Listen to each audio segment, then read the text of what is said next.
Hello, hello. Welcome to the Five Talents Podcast. I'm your host, Abel Pacheco. I interview the top commercial real estate investors and industry experts so you can learn from their experiences. So if you're an investor, a high W-2 earner, or real estate or tech sales professional that wants to invest in real estate without having to manage properties or leave your day job, then this podcast is for you. Or if you're already investing in real estate, but you're doing it part-time and you want to become a full-time multifamily or full-time commercial real estate investor, this podcast is for you too. You're going to learn a ton. You will learn from real-life multifamily investors and other professionals in the industry. They're going to share their blueprints for success, and I'm super excited that you're here. So I hope you enjoy the show.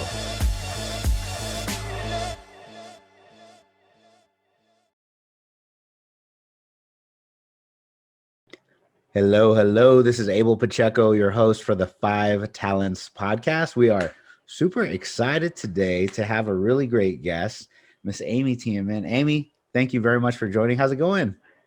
Good. I'm so excited to be here. Finally get on your podcast. I feel special, Abel, because you have such cool guests come on to your podcast. Thank you very much. I think you're in good company. You know, anybody that has $250 million plus of commercial multifamily real estate and some developments and construction and office, a few other things going around of all the deals that you've been. I think you're in good company, Miss Amy. I think you are in a good spot. So thanks for joining, which is, I mean, that's no small feat, $250 million one way or the other. I know some of it's gone full cycle and some of it's already sold, and now you're buying new and you're developing.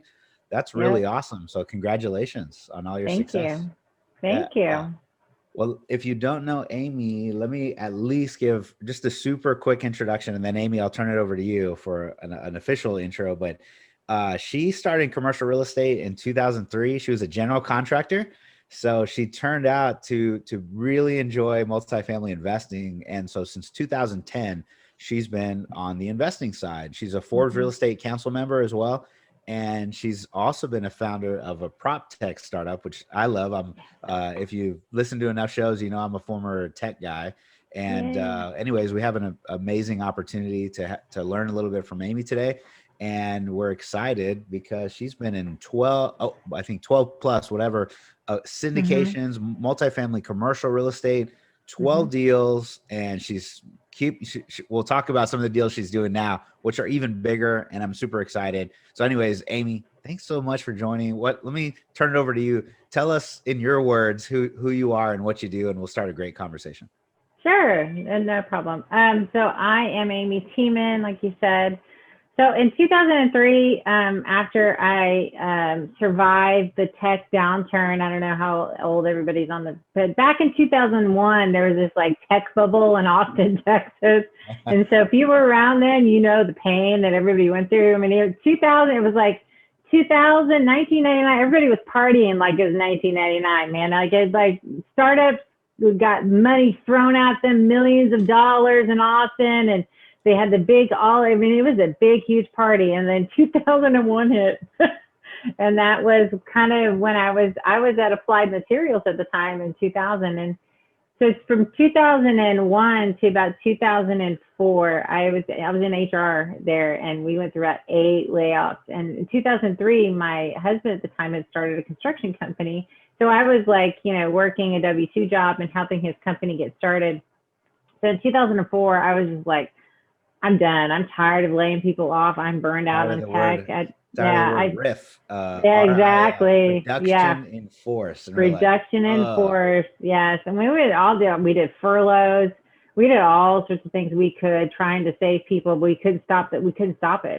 Yeah. And so that was fun. And then so, I mean, after 9/11, everything just kind of went to pot. But so in 2003, we had started this company. 2004, I left Applied Materials. And then from 2003 to about, I think in 2014, we started building retail stores, and there was a corporate headquarters in Austin as one of our largest customers. And they would take us around the country, and we would finish out retail stores. So we started doing that, and that was for Easy Corp. So they own Easy Pawn and Easy Money, the payday loans. Yeah. Great customer. They kind of took us all over the place. And then we started doing work for O'Reilly Auto Parts and Rent-A-Center and Dollar Generals, and kind of just building different stores here and there. We did some restaurants. We did all sorts of different kind of construction. So while our construction company was going, we had started real estate investing, and then quickly went from single family into multifamily. But every multifamily investment we were doing as the LP, we were also the GC on the job. So we would come in day one, do takeover, do demo, start the construction. And then all of our friends who were buying apartments got wind that we were doing contracting on apartments. Yeah. And then they started asking us to do it. And so we ended up doing about 50 or 60 apartments in about 5 years, renovating in Austin, San Antonio, Bryan College Station. Doing a lot of contracting side. And yeah, so that was the general contracting.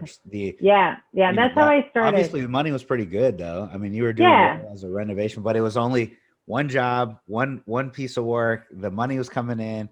I guess the silver lining for you is you were investing, if I heard it right, as a passive investor in that deal, because you were like, well, this is great. Yeah. So you're getting both sides of it, technically. Yeah, it was nice. And then in 2015, we said kind of sayonara to doing construction for other people. Mm-hmm. And we had been in like 7 multifamily deals at that point. And then we went and bought our own started buying our own. And so 2015 bought a multifamily. We took 4 single family houses that we had. We sold our last single family houses that we had. We sold those for a great profit and used that as the down payment on a 40 unit, which you bought outright in Bryan, Texas. And then sadly, my husband at the time and we divorced. And so in 2017, so we had to sell that property. I wouldn't have sold it otherwise, but we had to sell that property. Yeah. But we still made a great profit in 2 years. And then I took that money and then started continuing to syndicate and buy more property. So that's so I just stayed in the game. It's something that I love. I don't think I would ever do anything else. I love commercial real estate. I love buying and developing and taking a piece of junk and making it pretty and all those things. Those are the things I usually end up buying or value adds or redevelopments or something like that. So I'm making the ugly pretty all the time. All right, making the ugly pretty. I love it. I'm making the ugly pretty. Yeah, that's good, and that means a lot more profit, higher rents, more profit, and better returns for all of us in getting involved in deals, and that's fantastic. Yeah, well, congratulations on that. So, thanks. You were like the ultimate active passive. Yeah, I know. You were a passive investor, but you were very active in your own. I was very active in the deal. Yeah. Yeah. How many passive investments did you make before you actually switched over to like running your own deals? How many 6. deals was that? 6. 6 passive investments. Okay. Mm-hmm. So for those that are listening, maybe that aren't really deep into the world, there's active investors and passive investors. The limited partner passive investors are the ones with reduced risk, no work. You just put some money in. The general partners are usually the ones that are doing all of the work. But we're contracting that, most general partners do not put on a hard hat and get out there. Most of them, a lot of the syndication friends and buddies and people, and I, like myself, we hire property managers, third-party professional property managers, sometimes vertically integrated, but they're still, like a lead person, whether it's vertically integrated or we're hiring a third party. And that contractor construction part, Amy, that was you all. You're essentially doing it, but investing. That's really cool. But you got to learn it, from that side. And then at what point did you say, you know what, I'm doing all the work. I should be getting the lion's share of this general partner. How did that look? What happened? Well, when we went and bought, it was, at some point, I'd been property managing my single families, right? And I would be I considered myself an owner. Like I was an owner. I'm there, I'm doing whatever. I was an owner. So we're there doing construction or doing whatever. And if the leasing agent was busy and someone showed up, I'd go show them a unit. It was like no big deal. So I was just because I was an owner. And so I was, showing units, I was doing whatever. I was in the office. And so I just kind of pitched in. It was just kind of my gig. And it was It was interesting. It was, I think, once you're doing property management and construction and you've done it for a while, you kind of go, yeah, we can do this. I mean, the hardest part of transitioning from one to the other is understanding the whole, how you go raise money side, right? How you go do that, all of that, because really, truly, you're running, like on that side of it, you're running an investment services business is what you're running, right? So understanding how to raise capital, what your investors need, how do you maintain those relationships, all the marketing, all the stuff that goes into on the investment side is a whole other business in itself. I mean, it's kind of an interesting thing. So running the operations, running your investment side, doing acquisitions, doing asset management, doing all those things. It's an interesting business to be in. It's very complex, more than most people think, I think. Yeah, so, it is a business with many different organizations, and should be different roles within the job. Even if you're a solopreneur or a smaller entrepreneur, you have different hats and you're playing different roles at any different time. But once you start getting rolling, you realize, it's just like every other business. It's just a pretty good one. We're excited about it. But so anyways, that's awesome. That's great to hear. So you bought the 40 unit. And then you just kind of kept rolling.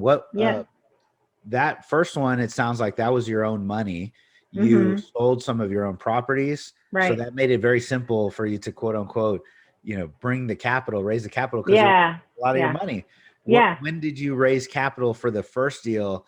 When was that? And how much was it?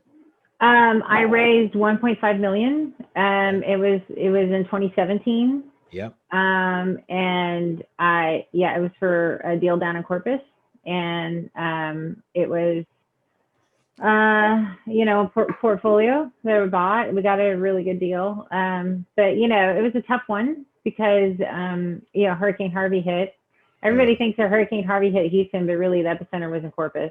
So that was fun. That was so much fun. Let's do your first syndication and have a hurricane hit it.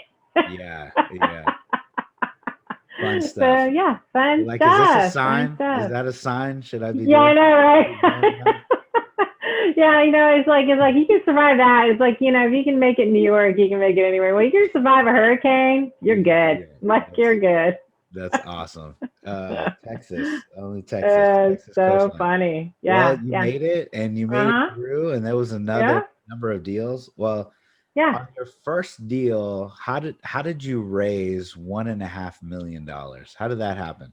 Well, it was, so at the time I was in like one of those groups, the multifamily networking groups. And so, it was fairly easy because at that point, they had this little, like, it's not incestuous is a bad word, but it kind of is. Like, it's like this little group that they all deal with each other, and it's fine, and it's like, and so that's how I raised all the money. It was from that group. So I had been in that group for a little while. Multifamily group. There's a bunch of investors there. Education, knowledge. But exactly. But the beauty of those groups, I've joined like 6 of them. So I've literally joined like 6 or something programs and many multiple masterminds. Is some people go, I don't want to spend the money and do that. I'm like, spend the money. Like, go hit the fast forward. Get in a mass volume number of people that are all learning and getting educated, and then drinking the Kool-Aid, so to speak. Was like, hey man, I want to go invest. I think it's great Kool-Aid, just because I'm like seeing my net worth grow and seeing the ability to earn income that I would have never been able to do in my corporate job. It wouldn't have happened that quickly. So you do that, and that's one route that a lot of people that have a lot of success now. And that was years ago, but man, that was a good jump start, huh?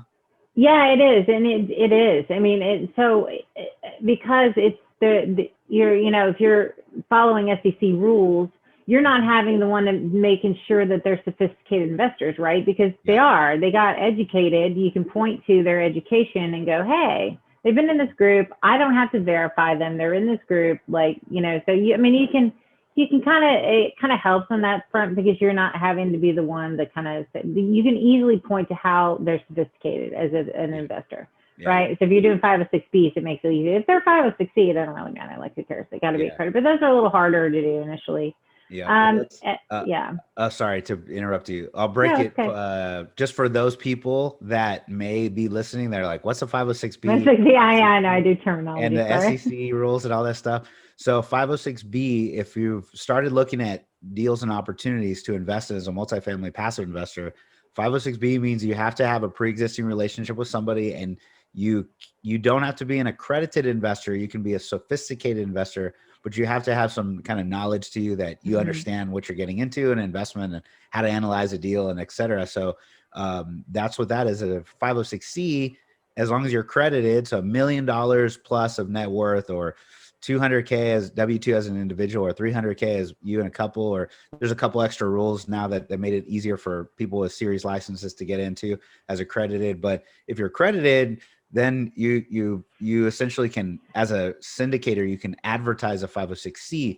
So one of the reasons that we do a lot of these networking events, podcast interviews, Amy spent some time with us. I'm like, man, let's build our network, because the bigger our network is, the more people we know that may want to invest with us in a deal. And Amy, what percentage of your work would you say is either finding new investors or finding new deals? What percentage of your work? 80%, 90%. I'm the chief money chaser. That's what I do. I'm the chief deal chaser and chief money chaser. That's what you do. The chief chaser. I love it. The chief chaser. Yeah. Because I mean, that's what we're doing a lot of. And so if you're a passive investor listening, like, we want to get in touch with you, reach out, start a conversation. And, we want to be doing this for a lot of years, and happy to talk with you. And that's why we're kind of spreading some education, right? So everybody understands how we do it too.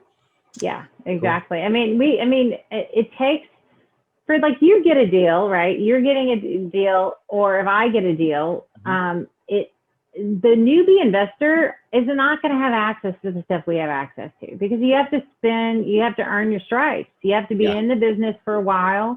You have to do certain things. So we actually provide a service, because we're providing an investment opportunity that they would never be able to get, like, ever, right? Unless you spent 10 years in it, like I have, or met all the brokers that I have, or met the owners, or spent time, that, like, hours and hours of time networking with other investors that eventually will sell a deal to you, right? I mean, it's just, you're not going to get some. So we do a really cool thing, is we're able to, and the investments we offer people are great investments. I mean, it's so funny. I had just had a conversation with somebody yesterday, and they had looked at my Houston deal. Yeah. My Houston deal was like a crazy run. IRR. It was, crazy IRR. It was like freaking home run. And I was being conservative, and originally nobody believed me. And now I'm like, but I got people to invest in it. I showed them the business plan. I'm like, this totally makes sense. And I'm being conservative for why at a 33% IRR, right? Yeah. It's conservative. Let me show you this is conservative. It's just a smoking deal. Yeah. Right. And then I go to my Corpus deal, and my IRR is 18%. And they're like, well, why isn't it 33? I'm like, shut the front door. Like, really? And so you're sitting there like going, you can't get 18% anywhere else. Nice try. I was so scared to buy Bitcoin, and everybody's like, oh yeah, you're going to make a ton of money in Bitcoin. I'm like, yeah, no, I just don't understand it. I'm sure they've made 18%, but I'm just like, look, this is something you see, you can grab, you hold on to, you can understand the business plan. Like, how stuff makes sense. You go fix it up, you rent it, you raise the rents. Like, everybody can kind of understand that business plan. It's not rocket science, right? Yeah. But so I'm just sitting there, and I'm just like, really? Like, really? 18%. Like, I'm giving you 18% and you're complaining. Yeah. I was laughing my butt off.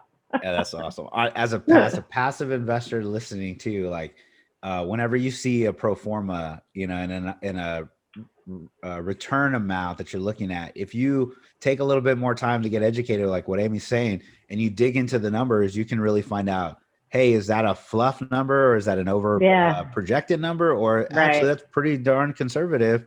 And so when you start to weave that out, and then also, when you get to know other investors like us, you can kind of get to know them and realize, oh, they are a little more, risk averse, more conservative, or no, they're shooting for the, swinging for the fences. Yes. And, you want to have a little diversification in your deals as well. So anyways, this is a fun conversation.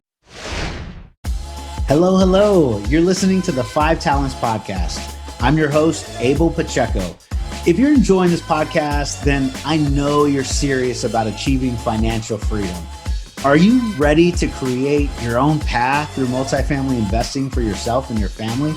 Then I know you're going to appreciate our Investor's Guide to Multifamily Investing. It's titled Tackling Commercial Real Estate the Easy Way. We use this guide to invest ourselves in $93 million worth of real estate. So we're going to show you the basic mechanics of multifamily syndications and how to evaluate your next passive investment opportunity. So the best part, if you subscribe to our podcast now, leave us a review and a rating. I'm going to give you a free copy of our ebook. So please take a moment to do that now. Once you've done that, go to 5tcre.com/ebook, 5tcre.com/ebook. Make sure to let us know you left a review and we're going to send you a free copy. So thank you so much for subscribing to the 5 Talents Podcast. We really appreciate it.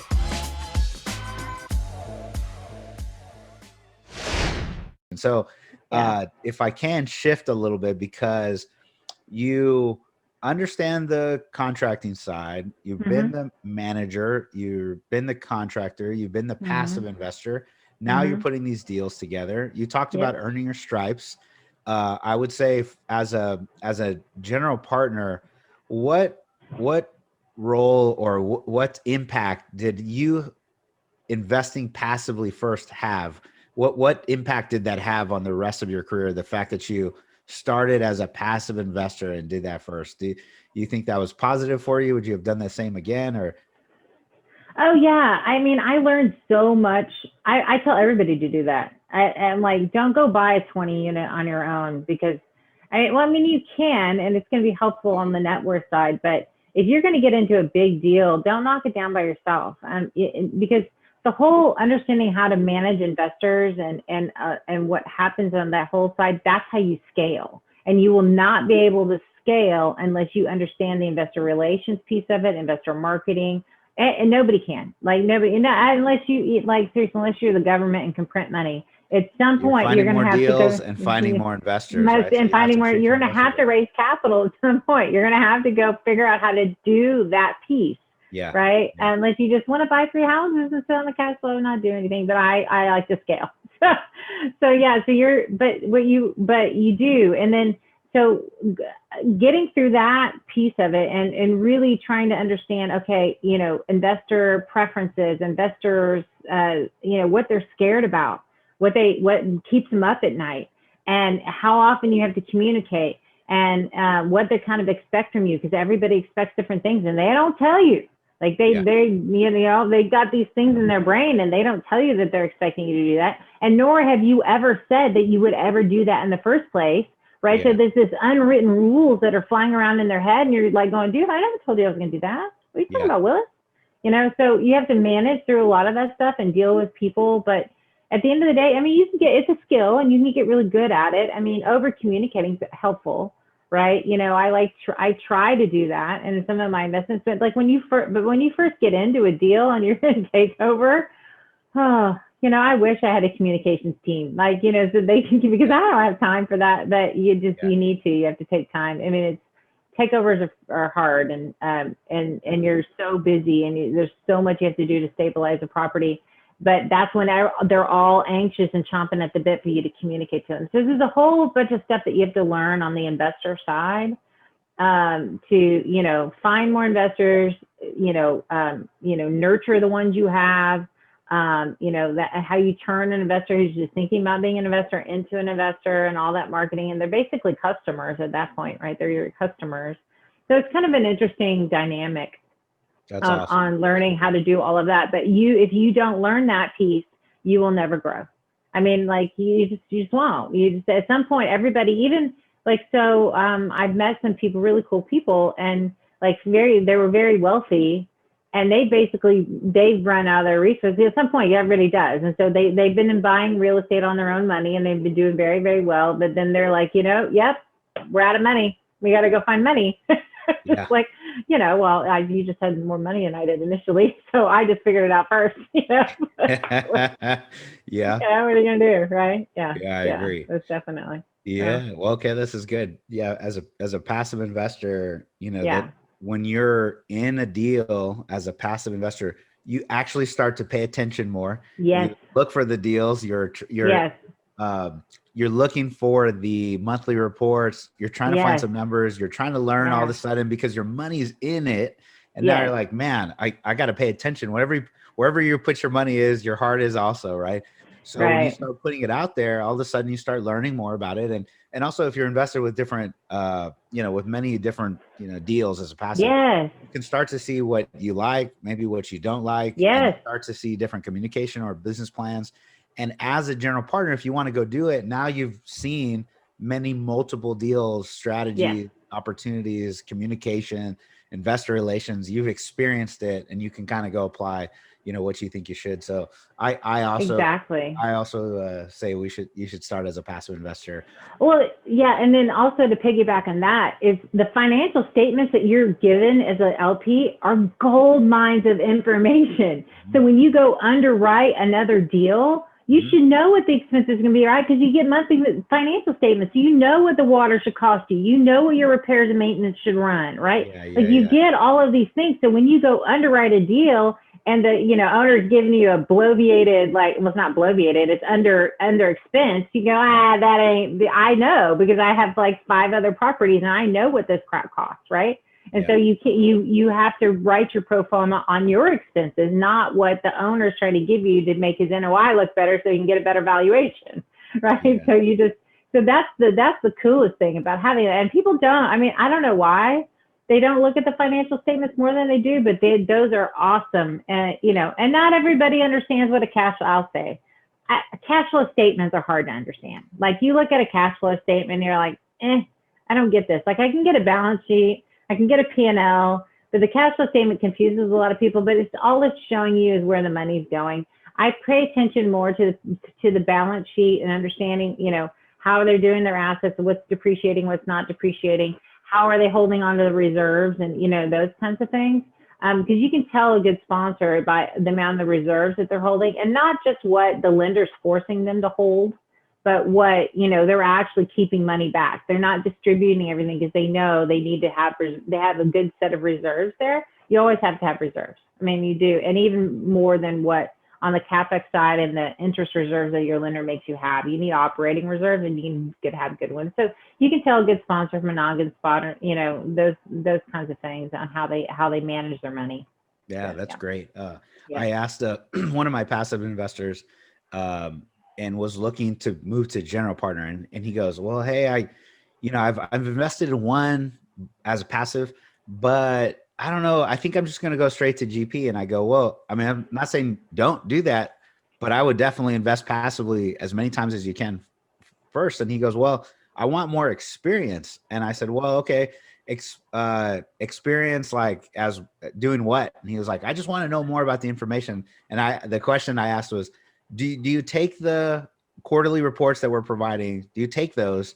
And do you do the underwriting yourself on those quarterly reports, the financials? And he goes, no, I don't do that. And I go, well, as a really good starting spot, like for any passive investor listening, if you're already investing passively, go back to your monthly reports or quarterly reports, whatever. When you see your T12 rent rolls and you see the financials, if your operator provides that stuff, you can go back and like do the underwriting yourself. And like Amy's saying, you figure out or find out like how things are going, and you'll have the knowledge to apply exactly what Amy's mentioning. I love the cash flow part of it because now, if you're looking in one zip code or one area or one market, what are they getting and how much does it cost? And those are all, like Amy said, a gold mine of information in there. So anyways, this has been really cool. Amy, I apologize. We had such a good conversation. I wanted to talk know. about your development stuff. Now, okay. Oh, yes.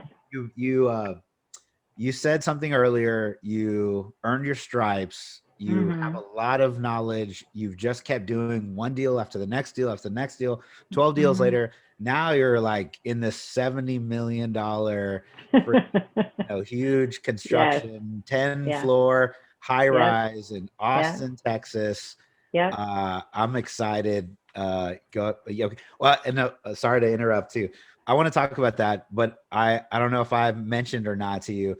So we started a second fund So Oh, we're on awesome. fund number 2. Yay. Fund number 1 is just about to close because we help a lot of investors getting into diversification. So we're about to start fund 2. So I'm excited to hear about this deal really because of that also. And then I'm from Corpus. So I've been looking for a Corpus deal to try to get in. I want to own a little bit in my hometown. So anyways, tell us Yeah. what's going on about the development stuff. We'll start there. This is awesome. Sure. So this is I'm working with the owner. It's currently in entitlement phase, and we should hopefully have it under contract like next week. But it's in the coolest part of Austin. It's like right by Riverside, near Zilker Park. Like it's a really cool area of town. The owner is kind of a little curmudgeon-y, but it's him and his son. But he's a realtor Hopefully in the he's not watching. area. Yeah, I know. Hopefully he's not watching. No, he's a good guy. But everybody's like, well, if you have issues, let me know. Yeah. And I'm just like, well, you know what? The dude's got a great piece of property, and bar none, best piece of property you can have. And it's got 40 units already on it, 100% leased, right? Like it's because it's in a fabulous location. But what we're going to do is we're going to buy it, scrape it, burn off the leases, tearing it down. Going to build a high rise there. So it's going to be 2 floors of parking, and then above it it'll be 8 or 9 floors high rise. Yes. Amazing. And the cool thing about it is like everything else around it is only 6 floors. They didn't go through the entitlement phase to get the high density multifamily zoning. And so the owner did it because he knew he was selling it as a development play, which is probably because he's going to get more money for it. He's a smart guy. Yeah. He's going to get more money for it anyway to do that. So he went through the entitlement phase and met with an architect and kind of tested it out because he wants to joint venture it. So he's going to kick some money back into the deal. Stay in the deal. And he wants to stay in the deal, but he's not a developer. Yeah. So we're joint venturing with the owner. It's a really fabulous part of town. I mean, like if we build this thing, it's gonna be like 8 or 9 over 2. If we get it 10 floors in the air, basically you could watch ACL from the roof. It's like right next to Zilker Park. Wow. So you could watch a South by Southwest and ACL from the roof if you really wanted to. I could probably charge admission for that. Got to pimp that baby out. We got to make money on that thing. For rooftop access, watch ACL, $100 a pop every day. No, but so it's interesting. It's a fabulous location. It backs up to, there's a Chewy's restaurant parking lot that it backs up to on the back side. Yeah. And on the front side, you're right across and there's a baseball park there right next to the river. Like there's a hiking trail. You go across the street and you're in the hiking trail area down by the river. It's just a great, great location where everybody wants to be. So it's like one of these like signature projects, which I'm so excited to do. So I'm negotiating and I'll still negotiate with the owner. I might even overpay a little bit just because you want to be in this location. It's going to appreciate, it's always going to do well. You hang tight, you hold on to it. Even if I have to recapitalize, if people folks want to get out, that's fine. I'll just recapitalize the deal and just stay. You just don't leave that location. It's just too good. That's kind of the development deal. And I'm excited just because it's Austin and I'm excited in the area. When are y'all expected to break ground on it? I would venture to guess. So the zoning should be done. It's going to take us in Austin, it takes about a year. I mean, the zoning is half the battle, and they've already gone through a lot of that kind of stuff. So zoning's fine, but then you got to get through site plan. And you have multiple phases of investment. For this entitlement, and then a second phase for the development. Okay. Yeah, you do. I mean, you have the first initials, and obviously, if you hang in for the long haul, you get obviously the most for your money. Yeah. But the initial buying the land, buying the purchase, right? And then you'll get your construction loan to do the other part of it, right? And then you get your lease up phase. You might need to only do 2 phases. Just depends kind of how you finance it, who is willing to come in. Cool. And do some of that kind of stuff. I'm partnering with I have a ton of construction experience, but I've only been doing, stuff for myself. And so I need partners who are actively building right now. So I'm partnering with some folks to do that. We have a 150 unit development in New Mexico. Oh, yes. Basically have a general contractor, developer, ringers, Yeah. and like 80 projects, and we're like, Yeah. help us through. Help Yes, us through all this stuff. exactly. Yeah. Partners are awesome. So yeah, I've got one of those, and I met with a GC in Austin that he's done a lot of high, Class A multifamily developments. We had that conversation already, and so yeah, so there's those kinds of pieces to it. Every game is not so much it's how you finance it, and it's learning how to structure your financing, because that's going to be the critical piece to your investor returns and how you get the deal done and what kind of deals you can make. And this whole joint venturing with the owner and being real creative about how you get this development done is really kind of cool. And sometimes you have to do some of that kind of stuff, right? To get some of this, not just straight like, multifamily acquisition, you go get a bridge loan, you get it into agency, right? You just kind of do, that's how you, normally do some of those deals. And all my rehab deals has been like that, bridge to agency, that kind of stuff. So. Got it. Yeah. Okay. So yeah, I'm excited about that. Buying. Yeah. I'm really excited. I can't wait. It's going to be a lot of fun. I'm buying an office building in Austin too. So that's a new asset class for me. So yeah, I'm doing lots of cool stuff. Awesome. Well, I know we're towards the end of our time, and I'm really appreciative of you joining and having a great conversation, getting a little, sharing some insight with us, as well as telling us about some future events or future opportunities that you're going to do. So this is really cool. Is there anything we didn't talk about today that you wanted to share? And then also, you got to leave your contact information, so in case somebody wants to get in your world and go do that. So maybe that first. Where do we go contact you? And my website is TM1 Properties.com. So that's how everybody gets hold of me. TM1 Properties. Mm-hmm. Okay. So we know that in case we want to get in your world or look at opportunities, et cetera. And then, is there anything we didn't talk about today that you wanted to discuss, or something you were hoping I asked, or parting words, anything really?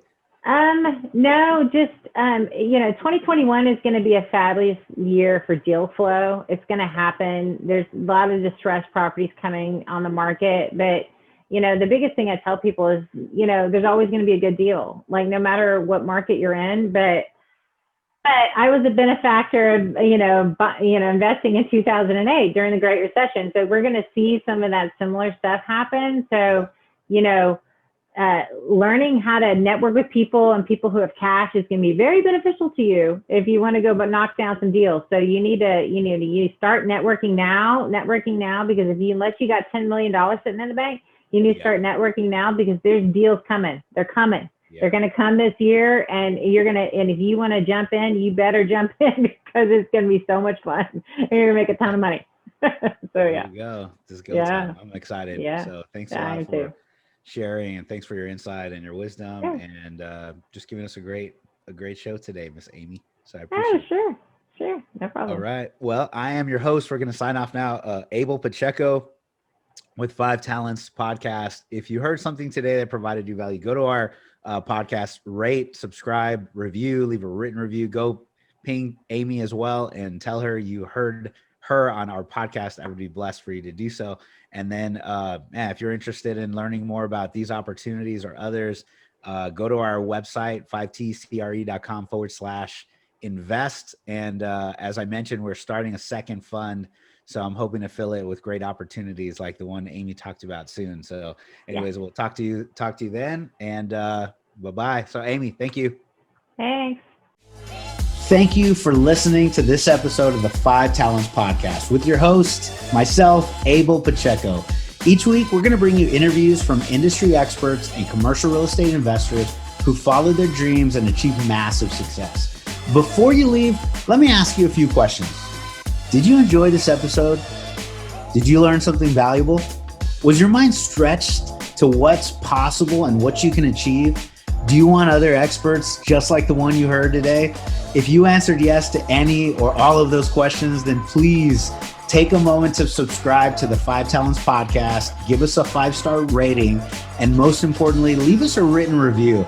Tell us what you liked. Tell us your favorite guest. Give us any feedback. I'm excited to learn and improve so you can get a more valuable show. So thank you again for subscribing to the 5 Talents Podcast.